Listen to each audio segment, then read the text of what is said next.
Hey, I know that one. Kick it.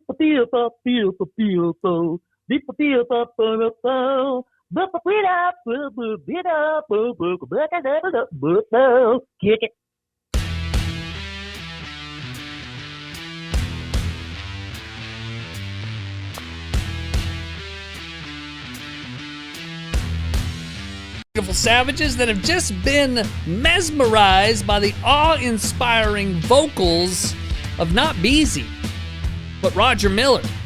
Because that was spot on, bro, with the Roger Miller. Coming in handy. I'm a champion.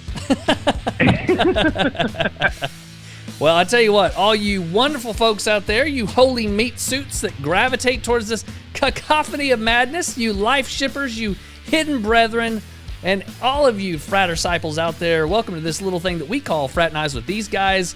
I'm your humble host, Pastor Pinewood, and joining me through the brilliance that is this yet another cell phone call-in, your other co-host, Beezy! Tell you what, man, I was impressed with the Roger Miller. Really nice intro. Well, I've been practicing. You've been practicing your skit-skittly doodads? My skitting scatting. You kind of sound like it too, which is really funny.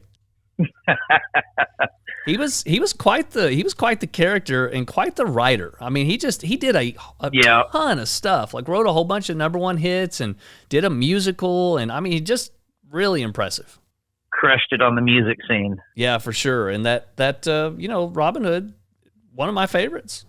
I gotta agree. That one is up there for top Disney movies in my eyes. As a matter of fact, I think the last time you and I had some beers together up here at the farm, we watched that late into the night. Yes, we did. And good stuff. Yes, we did. I take that back. It was 2 times ago because last time you were here, it was for the Halloween special, and we watched the Exorcism of Emily Rose. And The Fourth Kind. I wasn't a big fan of The Fourth Kind, I'm not going to lie. But I think it was because whenever I first saw it, there was a lot more mysticism to it. So well, that's fair. It was like, ooh, this is a great movie. Of course, that was like 13, 14, 15 years ago. Yeah, man. Over a decade for sure. It kind of loses some of its oomph whenever it's got that much time on it. Yeah, exactly. Kind of like if you went back and watched. And I'm Blair older Witch and now. wiser. Oh, are you now? Yeah. Oh God. Well, don't go telling nobody. I won't tell anybody at all. I'm definitely on the older. Okay, I'll go with you there for sure. And speaking of older, both of us are kind of on the mend. And even though we're away for one more week, I think by next Thursday, and also the Hidden Revival coming up. So we got Thanksgiving and then the Hidden Revival episode. We'll be live and in person at the doghouse. Yeah, that is correct. So I'm looking forward to that. I love the call-ins. I love that we're able to do it, but it's just not the same. Yeah, there's a little bit of a timing issue, but I mean, we're still able to get it done. I know, me personally, I'm just now getting over the sickness that I had, so I had to get a nice shot in the butt cheek. So that kind of fixed me up. I'm about 75% now. I know last week I'm pretty sure I sounded pretty bad, and then it just got worse. Yeah, so last week on the episode, which I think we recorded the day before, so Wednesday of last week, you sounded funky, like just different. You could just notice it was a little bit different, and then I think I called you like Saturday, and dude, you sounded like branded, like Beezy mixed with a chipmunk. Like it was a crazy. It was bad. And then you said you went to the doctor and got a shot, and it was better like the next day? No, it was like 8 hours later. My throat had already just like tripled in healing.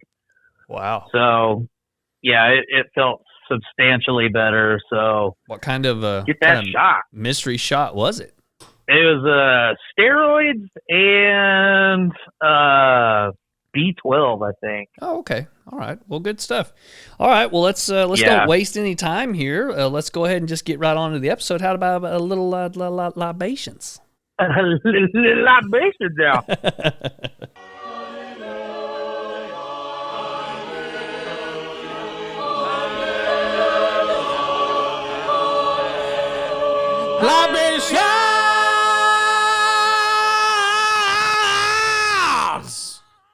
This week for my libation, I'm actually drinking a really nice, tasty glass of water. Yeah, that's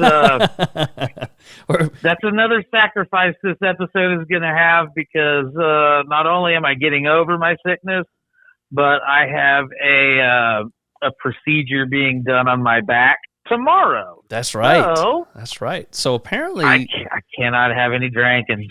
So if you have a wife who drives her car, and if something goes wrong with the car, she just turns the radio up, which we've mentioned a couple of times. It happens. And you kind of have these issues compound on each other. And then when you finally take it to the shop, it costs you like $4,000 to get the car fixed, right? Yep. Yeah. Basically, that's what's happening to your body. Yeah, pretty much. It just it shut down. It said, "No, bro, you need to have things looked at. Yeah, it's time. We're calling it. We're calling it.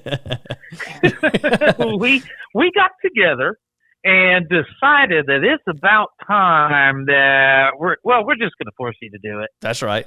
When you can't walk, then you're going to be forced to go.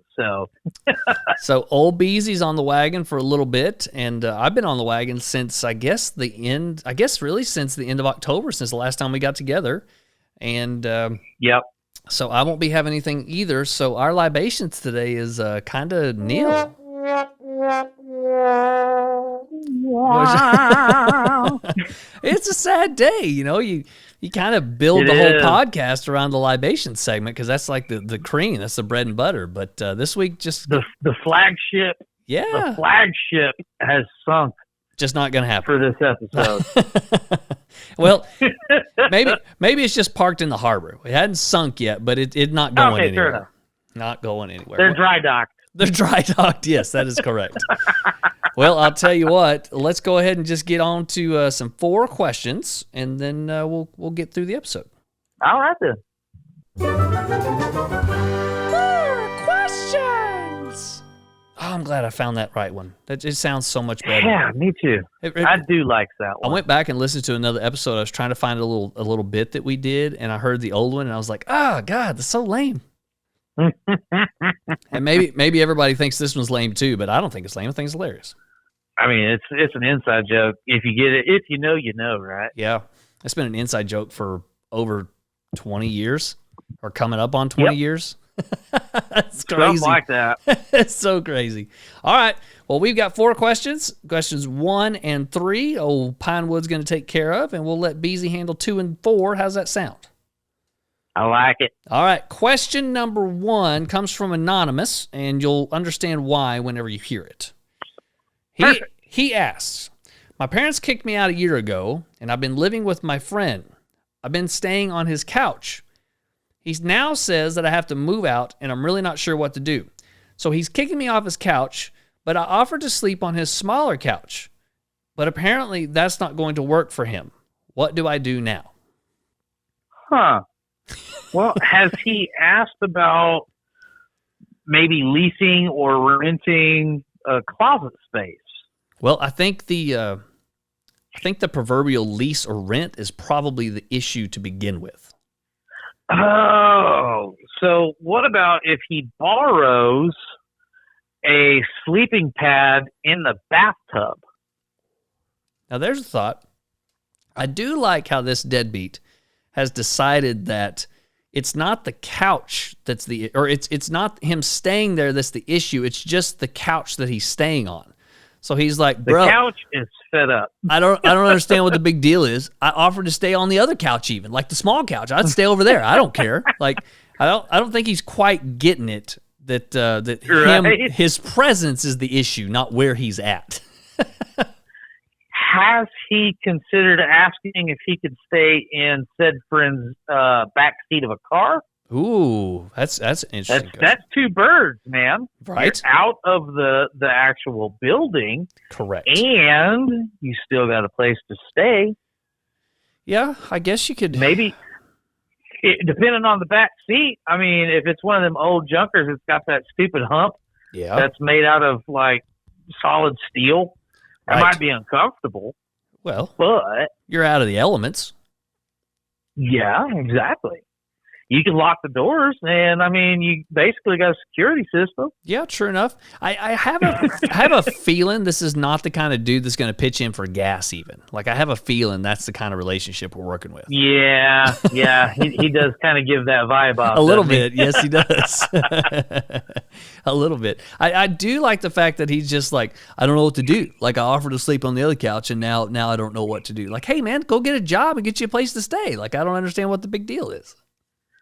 Yeah, I think probably the best thing for Anonymous to do if sleeping in the closet or in the backseat of the car is out of the question. You're going to have to exhaust more friends. Hopefully you have more that are willing to let you crash for a short time. And all the while, you got to go get yourself a job, bro. Oh, yeah. That brings up an interesting point. Well, two, actually. So I'll get to the second one in a second. But his parents kicked him out a year ago. Do you think he's been living on this dude's couch for a year? It would seem as that's probably how it is. Dang. He's been on that couch for a year. Shout out to really good friends. Right? Like, I love you, bro, but I'm not sure, like, a couple of days would be about it. Oh, man, your couch would have my stank all up in it. I think, look, if I had a room, like you guys at y'all's house have a room for me sometimes, if I had a room, like, we might be able to talk like a week, but no more, bro. Like you guys to go. Yeah, you're catching pink eye for real. Yeah. I think it was Ben Franklin that said that guests and fish start to stink after 3 days, and I'm totally in agreement. Like, after 3-4 days, you guys to get out. Oh yeah, I'm with you on that one. All right. So the second thing is, how many friends do you have with couches? So you gotta calculate your friend to couch ratio, and then maybe you could drag this out for several years, just going variety of different friends crashing on the couches. Well, and then you also got to think if you can recycle those friends too. Like, if you've got 10 friends and you do 6 months to a year per house, hell, 10 years down the road, they're not even going to remember you crashed on their couch for 6 months to a year. Dang, man, that's a good point. You could just cycle through them. I'm telling you. Reuse, reduce, recycle. and on top of that, they've probably got a new couch, so you're getting to break in new models every year. It's like leasing a vehicle. I kind of dig that. I think that's a good applicable plan for this young man. Just cycle through your friends, use them until they're fed up with you, and then let it sit for a little bit, and then come back. Yeah, I mean, what could go wrong? I mean, lots could go wrong, but apparently he's milked it for over a year, so I don't see what the problem is. I mean, you just see how long you can milk it. Just keep it on going. And when the teats run dry, go to a new cow. All right. Hey, we solved your issue, man. Just get you some friends to couch ratio, figure that crap out, and then, have fun. You got like 10, 20 years. You don't have to pay any rent. You just hang out with folks. Exactly. Beauty. All right. Let's go to question number 2. Question number 2, this is coming in from Alex. And Alex asks, I have 2 employees who usually leave work at 6 p.m. each day. They are good employees, but I do not like that their commitment lasts only for working hours. What should I do as the boss? What? Yeah. Apparently, Alex should have been anonymous also. Yeah. He's and that's something that I'd struggled with a long time. My prior job, we didn't have a punch in, punch out. Right. It was kind of you write your time. And I was there every single day, anywhere between 15 and 30 minutes early, every single day. And then it would come down to the point where I'm like, all right, I got to leave early. And they're like, well, what the hell? Come on, man. Oh, yeah. Where's your commitment? Yeah. I was like, bitch, I've given you 4 hours this week in free labor. That's right. And I think about that, and I was like, man, I was crazy because they're not paying me to sit there and get the job ready. Right. So, I mean, it's one of those things that I sat back and I reevaluated. Well, now at my new job, I clock in. So as soon as I get there, it's boom, boom, boom. We're in. Right. We're in like Flynn, and we're going till I clock out. Now, I will say, look, nothing extra. So a caveat. I know I use that word a lot, but if you've got a job that, let's say, has exponential growth potential, so like a sales position, or maybe a law firm where you can make partner in the future, or something that if you spend a whole bunch of time early, that it'll pay off dividends later. I think maybe as a boss, you look at that and you think, okay, I did that whenever I was their age. I was here, 18 hours a day or whatever it is, grinding it out to make sure I got to this level. Sure. That maybe has some validity to it. But if we're just talking like you're working at the Dollar General and, 6 o'clock rolls around and you clock out and the boss is like, well, why aren't you putting in the extra effort? It's like, because I work at freaking Dollar General, bro. Right. I mean, it's not like I'm flipping burgers at McDonald's and this is the Wolf of Wall Street. So, I mean, we're not trying to climb our ranks as fast as possible. Yeah, my $9.75 an hour isn't going to make me a millionaire anytime soon, so I'm out of here, bro. Exactly. So you said 6 o'clock, right? Yeah, I'm out, bro.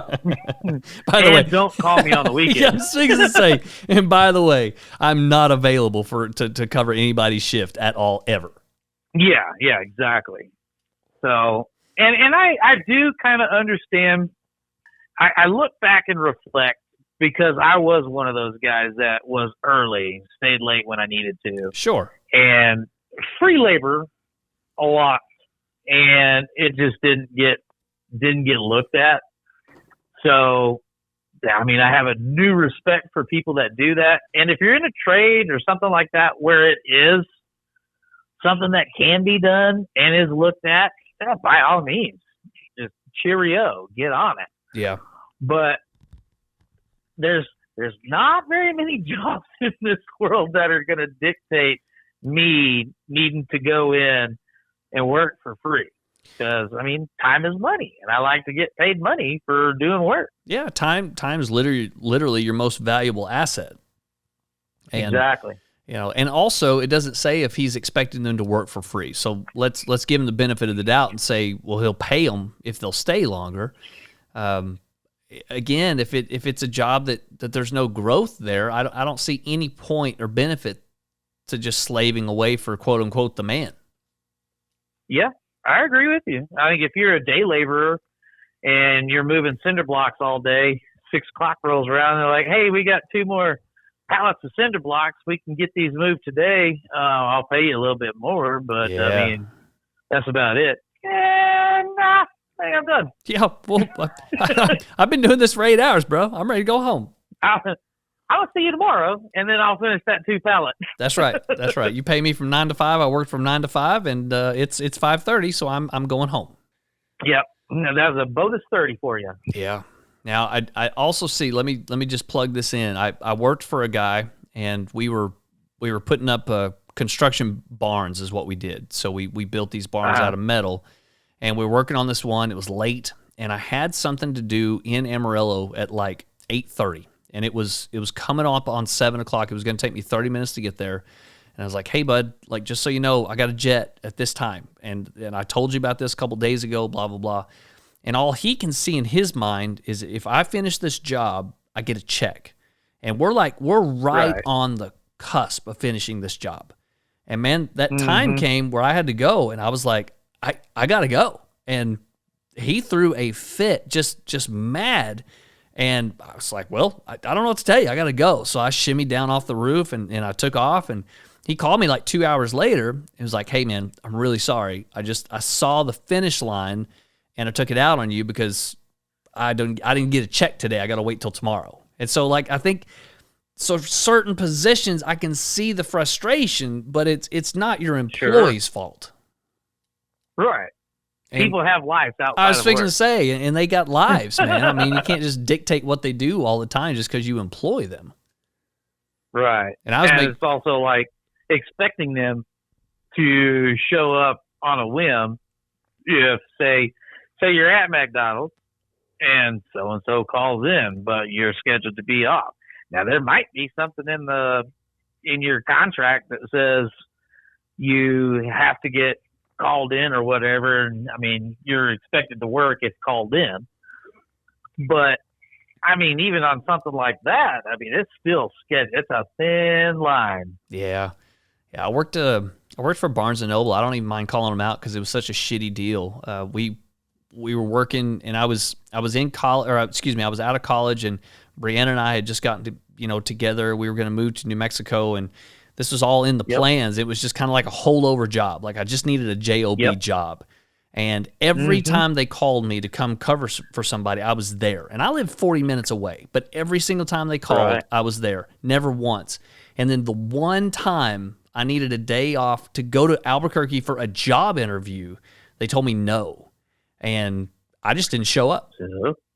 Well, I was just giving you the benefit of the doubt that I'm not going to be here. So, I mean, that was pretty much it. You're going to need to find somebody to fill my spot. Yeah. I told them 2 weeks in advance, like, hey, I got to be gone this day, blah, blah, blah. And it just kept getting closer and closer, and they didn't do anything about it. And I was like, okay. I'm just, the day before, I was like, look, I'm not coming in tomorrow. Like, I'm going to Albuquerque tomorrow for a job interview, so I don't know what you want me to do. And then I love the fact that when I did get back, they called me into the office, and they were, like, almost surprised that I didn't show up for work. It's like, I don't know what to tell you guys. My little $7.60 an hour job just isn't worth me missing a real job interview, bro. I'm sorry about that. You're lucky I showed backup. Yeah. I don't even know what I'm doing here, to be honest with you. Yeah. So crazy. I don't know. That's my soapbox. Okay. Well, serious question on number 2. Number 3 is not serious at all. Yay. All right. So the question is, I don't have who it's from, so we'll just say anonymous. But if monkeys have their own language, do you think that they believe they're smarter than we are?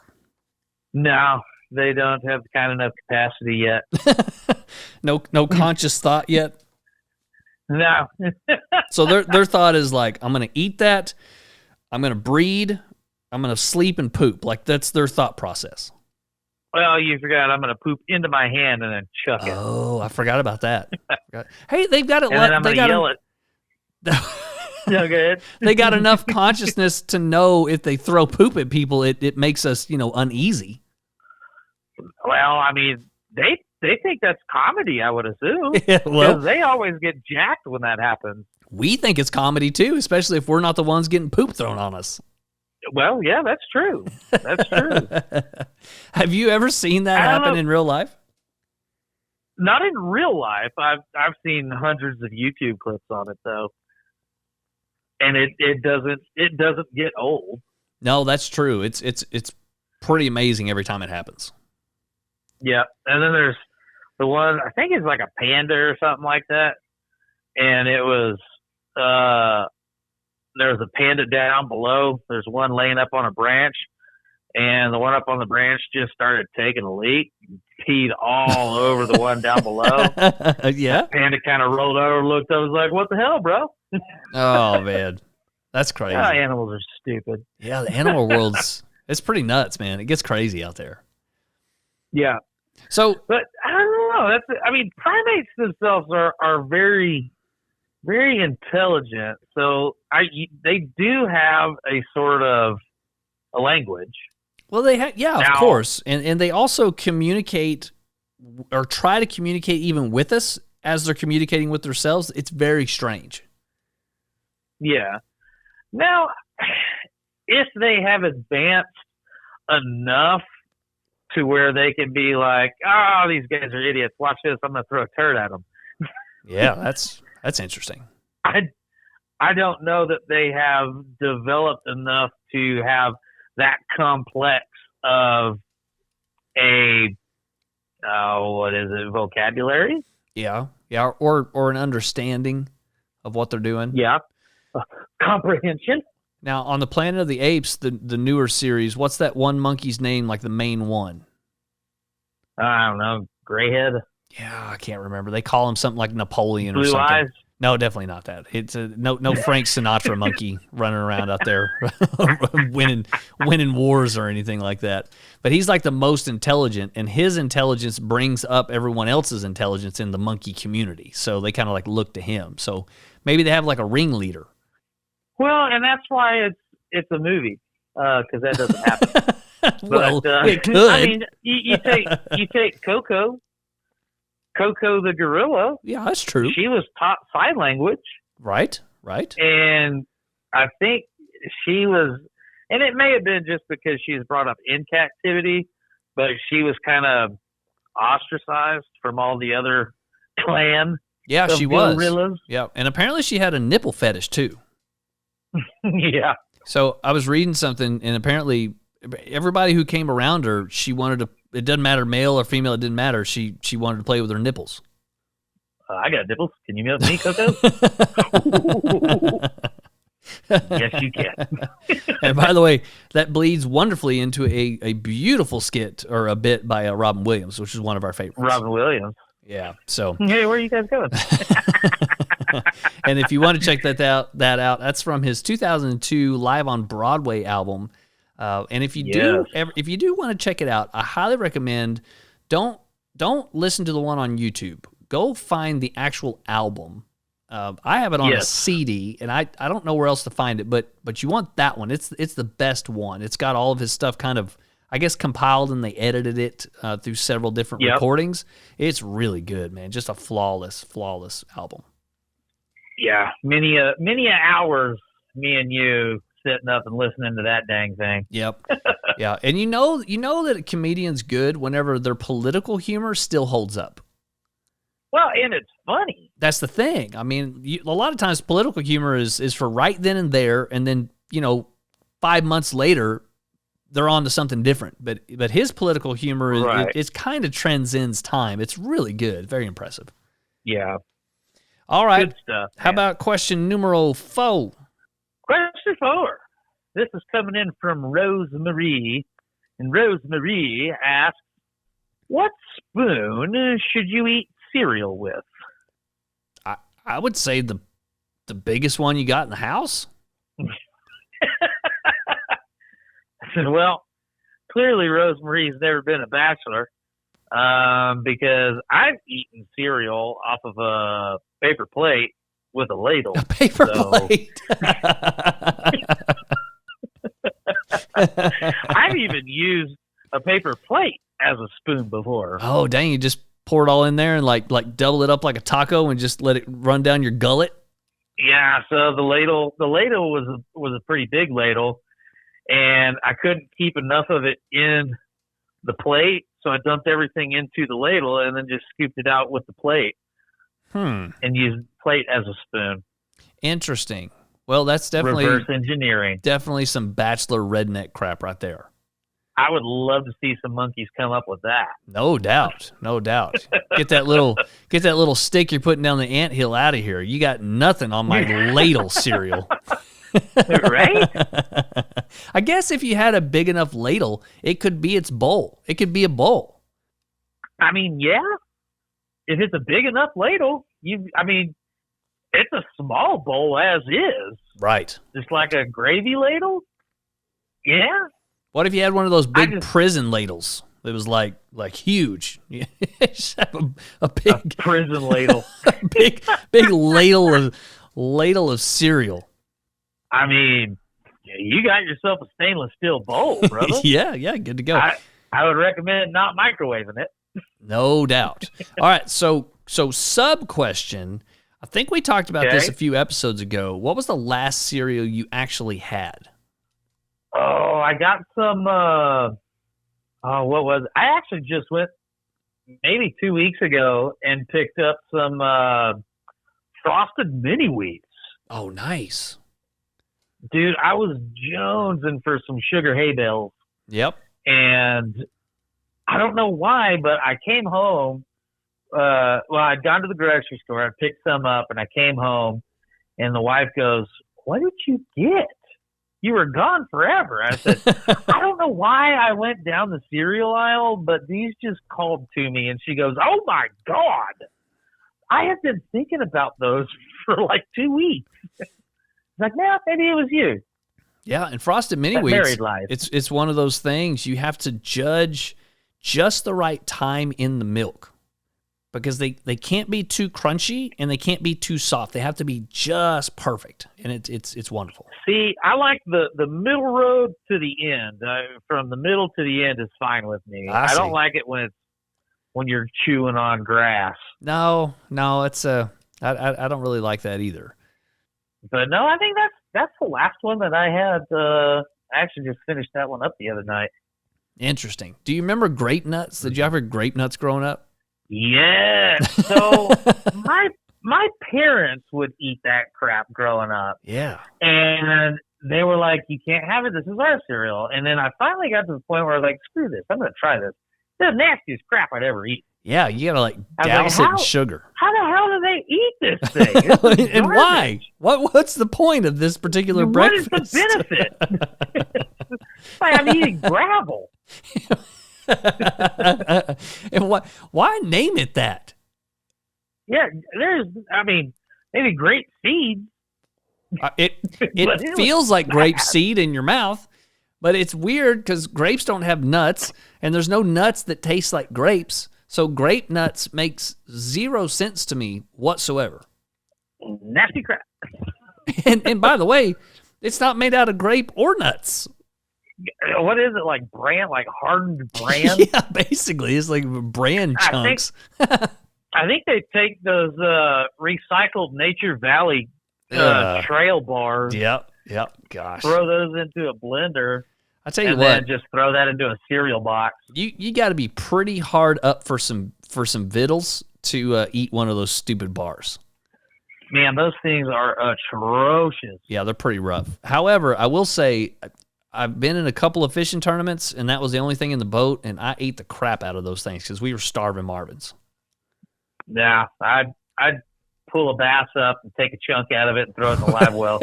Well, in our particular circumstance, you had to catch a fish first, and we didn't have any luck doing that. Well.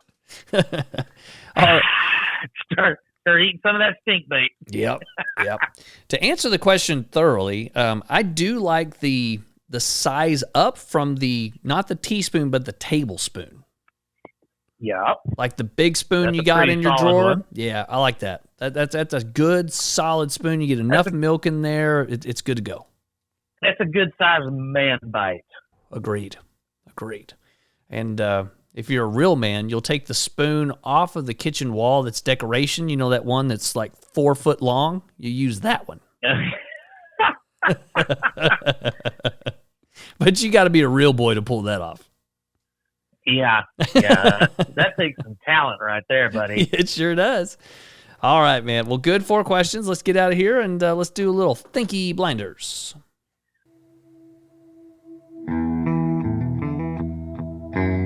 Thinky Blinders.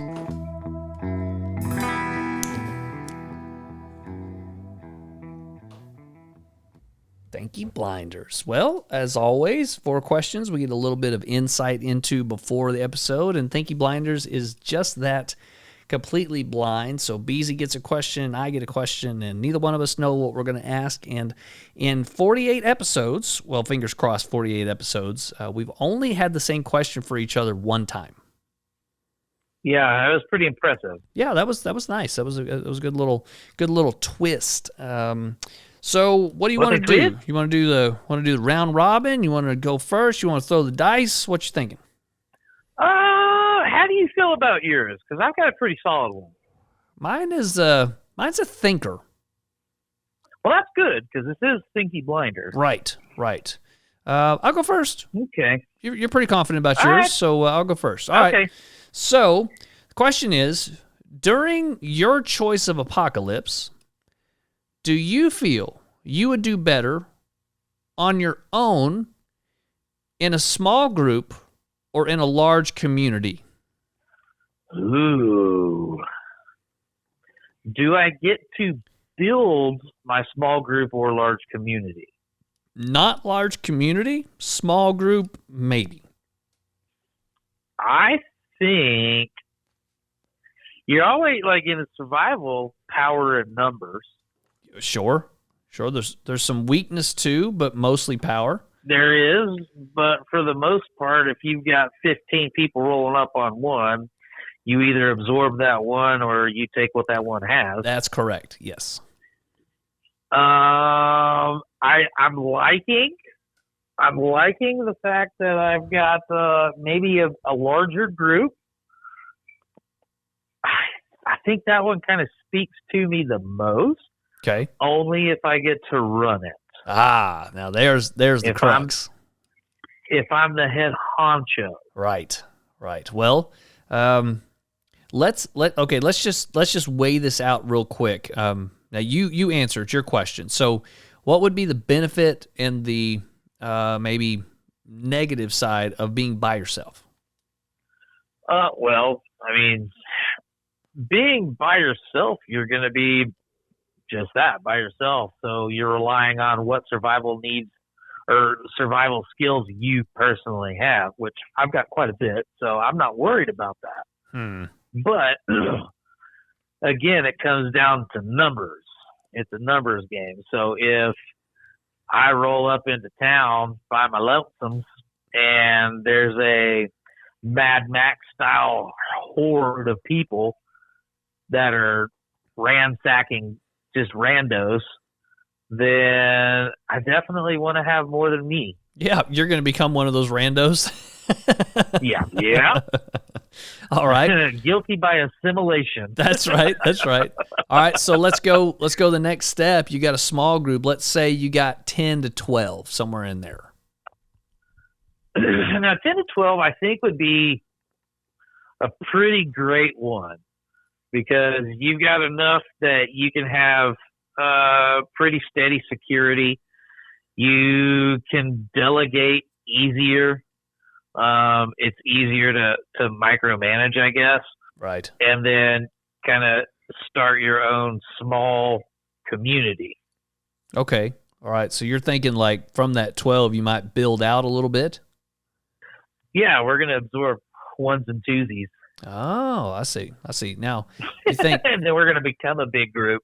Gotcha. So again, you got to be the ringleader. Of course. I see. I'm going to be the ringleader no matter what. Well, I think so. Go to the next one. Let's say you're not the leader. Let's say you're a henchman, or you're the security guy or the medical guy or whatever it is. But you're in a community of say like 100 or 120. Okay. But you're not in charge. It's I've seen a lot of crazy shows Yeah, about stuff like that. And it's funny that you bring this up because I just recently started rewatching. There was I think it was an HBO show. It was called Jeremiah. Oh yeah, it's a good show. Yeah, and that one's kind of similar. They had there was a disease that wiped out most of the population that was over age of puberty. Yeah, right. And then it's basically like 10 years later or something like 15 years later after the wipe that all the kids basically created their own societies and hierarchies and all that stuff. You got trading posts and just lawlessness. Yeah, kind of like Lord of the Flies on crack. Yeah, exactly. Really a shame they only made 2 seasons of that. It was a good show. I know. I really enjoyed it. But I think something like that, I would like to think that I would still have some somewhat grounded morals. If it got to the point where the ringleader was just a psychopath, and just started raping and pillaging, then I'd be like, I'm out. I'm gonna take 10 of these guys. We're gonna start our own clan. Yeah, that power of tribe and wanting to belong is pretty strong, and it really is. A lot of those shows that you watch, The Walking Dead and all these shows that kind of deal with this post-apocalyptic type world, you have the monsters, you have the creatures, the zombies, and eventually you're not worried about them so much. You're worried about the monsters that the humans become. And that's kind of the arc of the shows. Right. Well, and the other thing, too, I mean, you can take it, I mean, as recently as I think it was like the 60s with the Stanford experiment? Stanford experiment. You know what I'm talking about? With the security guards. Yeah, I mean, they had students. Some students were told they were going to be security guards, and some students were told they were going to be inmates. Right. And they had to basically do a prison scenario. Right.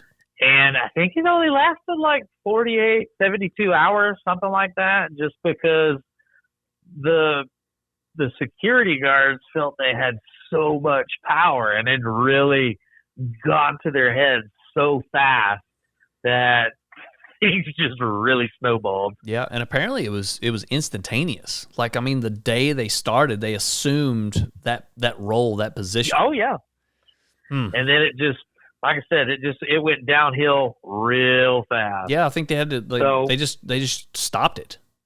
Yeah. Oh yeah, they canceled it. Yeah, that's crazy. But I mean, you look at that, and that's a real world situation, and I mean, an apocalypse situation would be very similar. Yeah, it's true.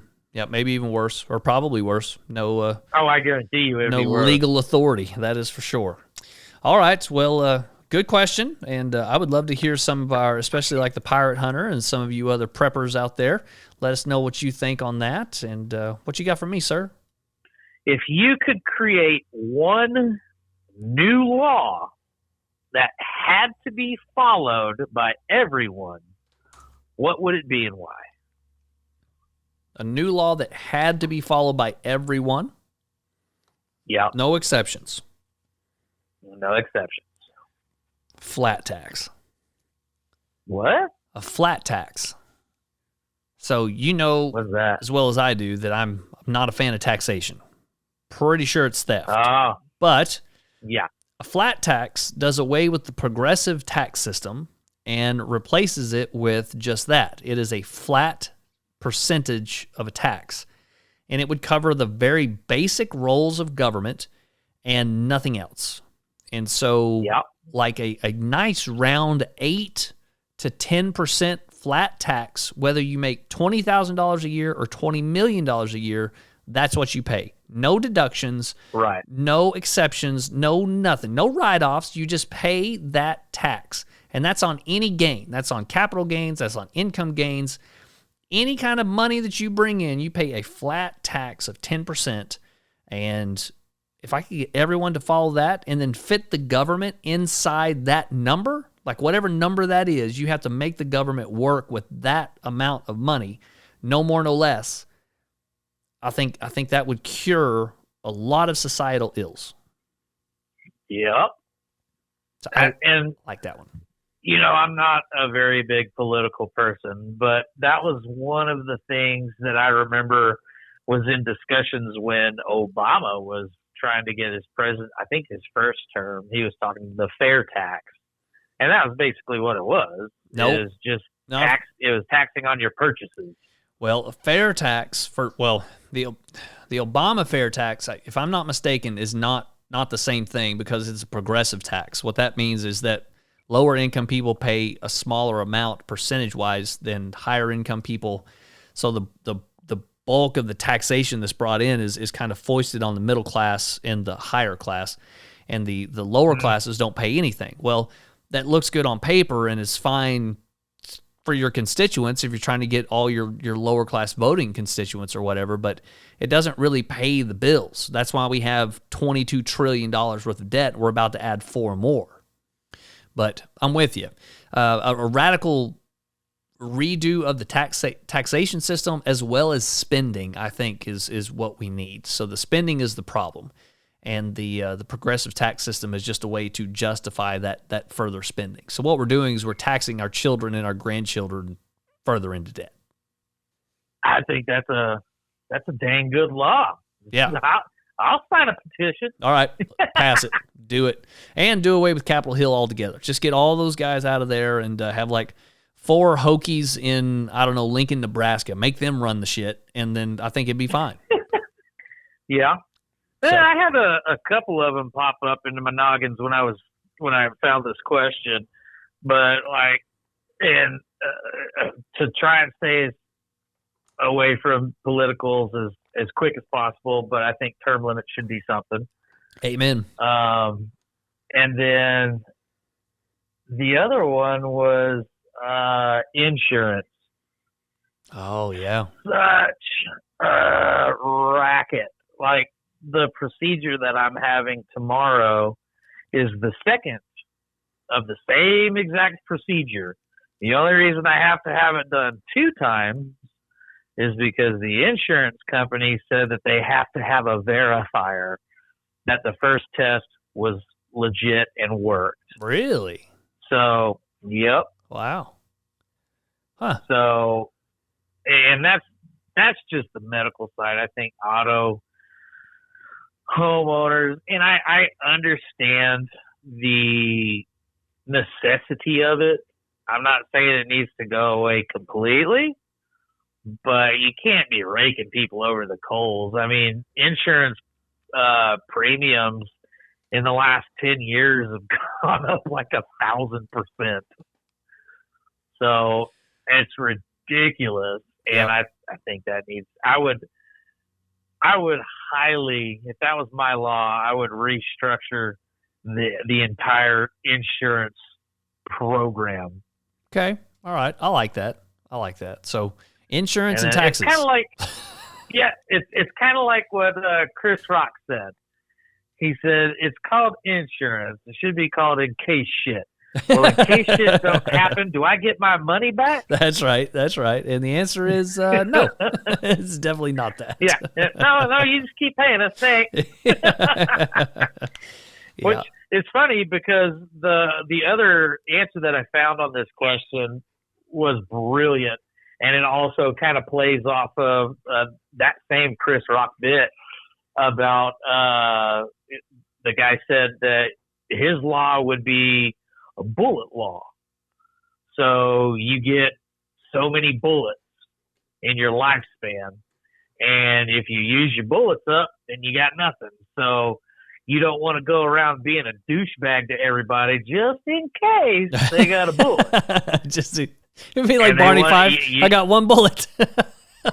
Yeah, exactly. I got one bullet. I'm saving it for you. So, I mean, people would be a lot nicer. That's for dang sure. I don't know. I say everybody gets mandatory bullets, like as many as they want. You just hoard them up, and everybody's armed to the gills, and then you don't have to worry about crap because everybody knows everybody's armed. It's just, not a big deal. Yeah, that's what that Chris Rock bit, he's talking about bullet control. Bullet control. It shouldn't be good. You shouldn't have gun control. You should have bullet control. Man, he must have really pissed them off. They put $45,000 worth of bullets in his ass. Yeah, that's really good. All right, man. Well, good episode. I'm sorry it's a little short for everybody, but we're going to keep it short. Next week for Thanksgiving, we'll have a banger of an episode. We'll be live in person, and it's going to be good. We got some good questions we've been saving for that one, so hopefully back to the funny. And then also the following Wednesday. No, I guess next Wednesday we have the Hidden Revival that's going to release. And so if you want to listen to that, you can go over to Patreon and you can subscribe. You need to be a Hidden Brethren or a Life Shipper to get that information and to get that extra podcast once a month. And hopefully in the new year, it'll be a little bit more than that. And I tell you what, before I get too far gone on those, let's just do a little updates.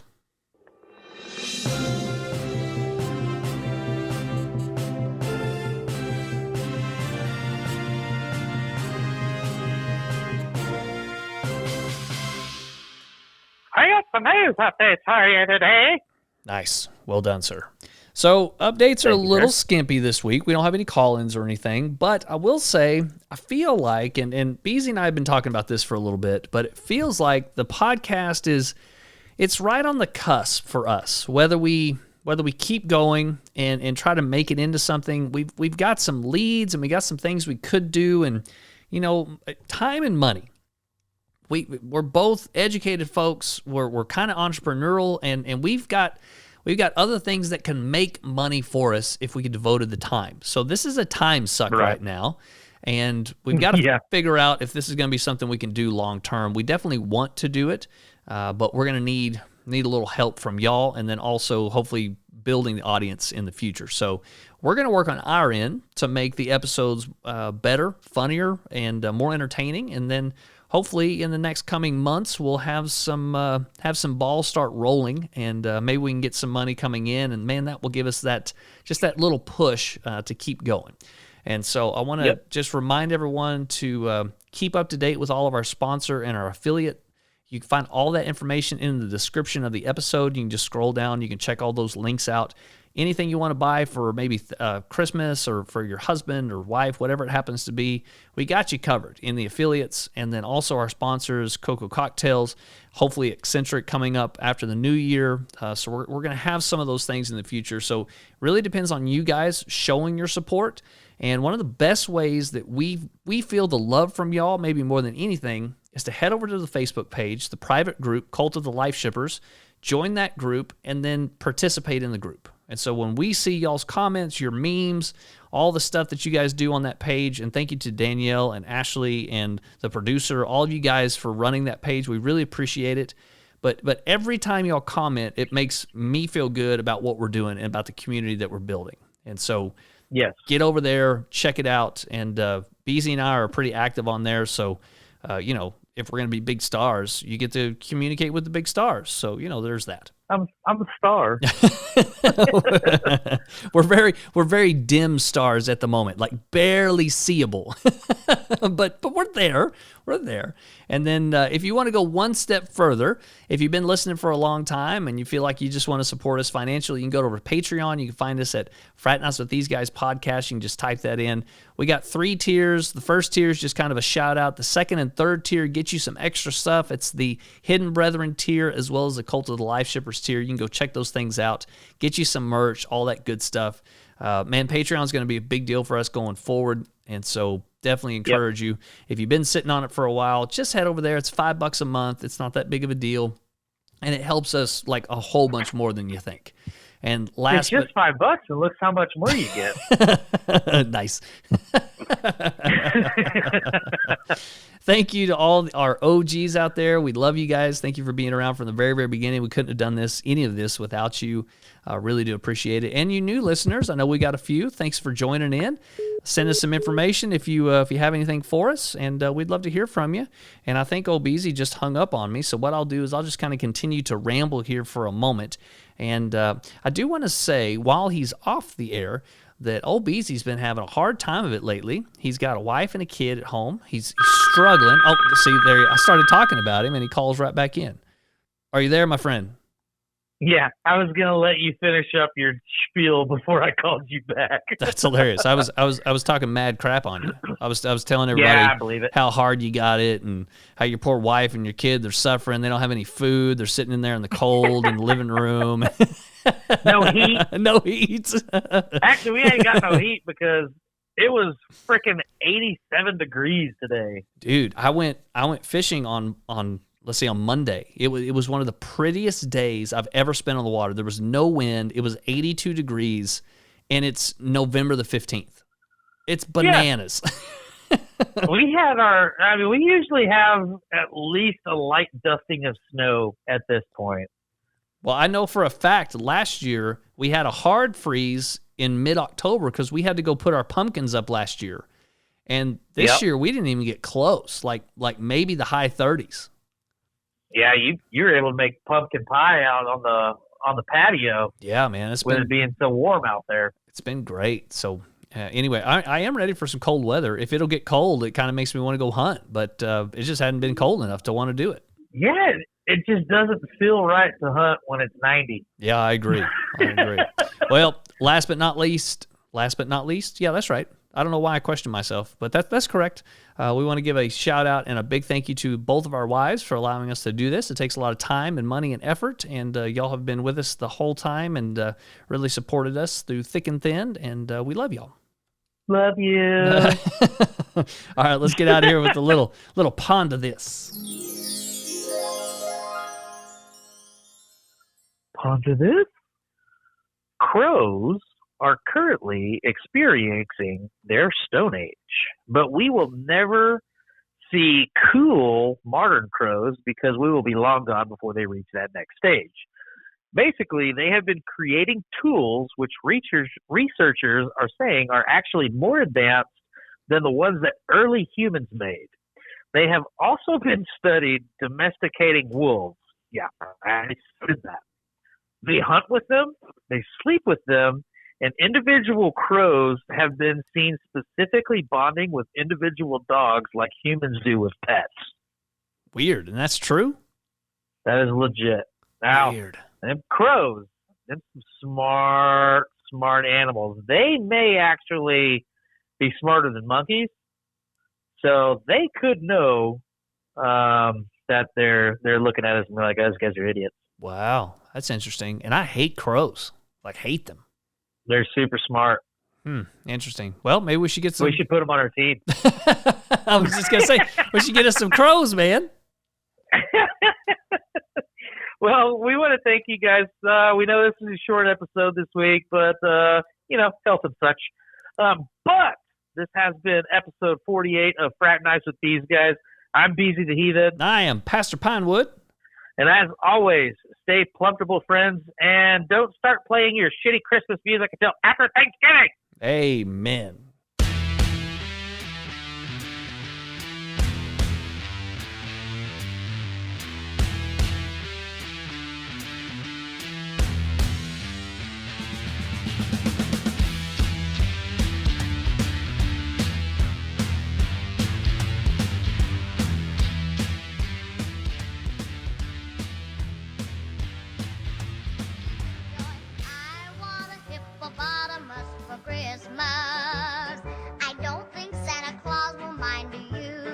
I will punch you. Oh, it's so good.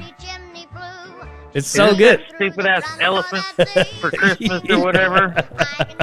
This is like the very first episode you brought this up. It's one of the best songs in the whole world, man. Oh my gosh, you're killing me, Smalls. I'm choking to death. Oh man, Beezy, we'll catch you next week. I love you, brother.